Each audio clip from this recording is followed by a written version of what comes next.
Eljats had another question. He's fallen today. Could a launch strategy be set up for when Hive-related tokens will be back on Leodex with joint spaces with Thorchain, Chainflip, so the communities of those four plugged-in protocols would be informed and invited to cast more than a glance at this ecosystem? Uh, I'm going to jump in on this one, Cal, and Okay. then you can either agree with me or rebut me, whichever you feel. But to be honest with you, Eljats, I think it's time to push the Leo community. Um, you know, this is a Leo based initiative. This is not even on chain. Leo Dex is actually off chain. It's a separate product. It's a product meant to appeal to the entire crypto sphere. And as much as we all want more people to come into Hive, we have to be honest. The whales that we're looking for to use Leo Dex, they're not going to use in Leo. They're not going to use Peak D. They're not going to play Splinterlands. These are the people who are traders, they're investors, they're swappers, they're doing like Cal said, they're getting involved with perpetual futures and shorting to the tune of 50,000, 100,000, $300,000 and then 10xing it or whatever. And so you're after a different market, and the idea of trying to constantly uh, push a blockchain, for lack of a better way of phrasing it, a network that is based upon, for the most part, blogging. And that's really all we've evolved to, a little bit of video. To me, is counterproductive. We've been trying that for years and it got us nowhere.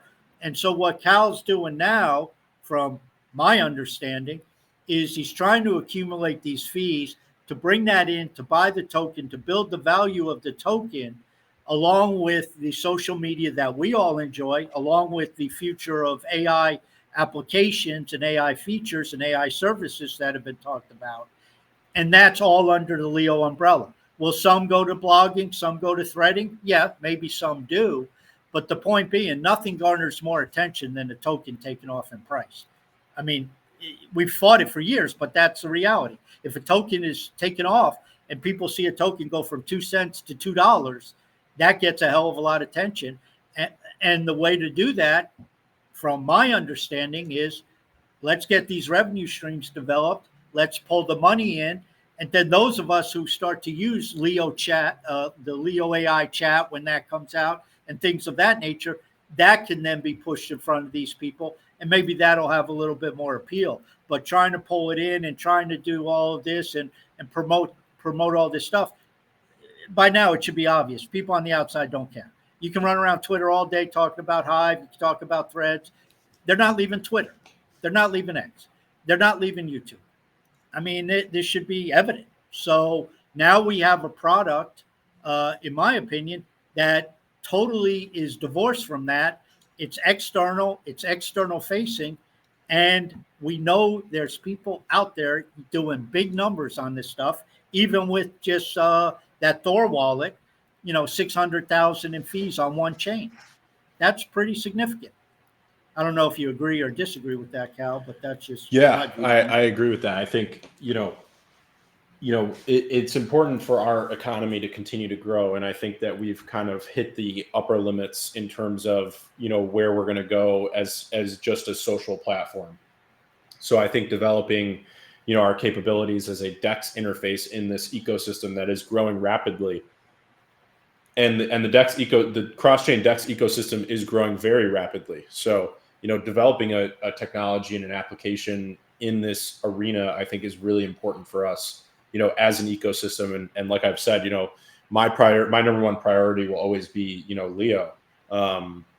So the Leo token and growing the economy and the ecosystem itself, that's always my number one priority. So this has been my, realization in terms of where our ecosystem needs to go, is just focusing on building the best cross-chain product that we're able to build, and build one that, externally facing users, like you said, people that are swapping, hundreds of thousands and in reality, millions of dollars, per day and per month.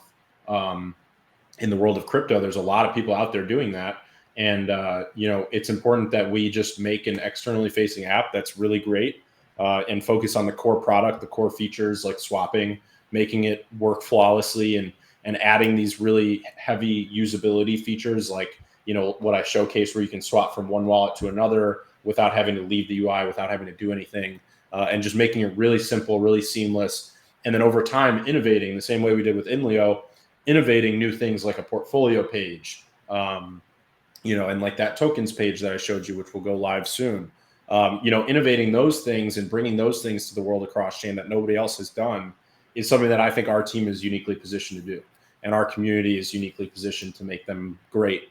So having you guys involved in the, iteration process is what I'm really looking forward to. The iteration cycle matters a lot to me. And I fully agree that, we should just focus on making a really good product for this cross-chain ecosystem and let it do what it does for the Leo token. I mean, you look at these other interfaces generating, thousands of dollars per day and hundreds of thousands of dollars per month. That's what we're tapping into. So this is a total addressable market that I think we have a really unique advantage in. And it's one that's also growing. So the cross-chain volume continues to grow every single month. And I think if you consider where it's going to be 10 years from now, because I like to look far out, it's going to be significantly higher than it is today. I would be surprised if it's not 1,000x bigger than it is today 10 years from now. So this is a really great ecosystem for us to spend a lot of resources and time and energy building. So I'm very excited about the future of this.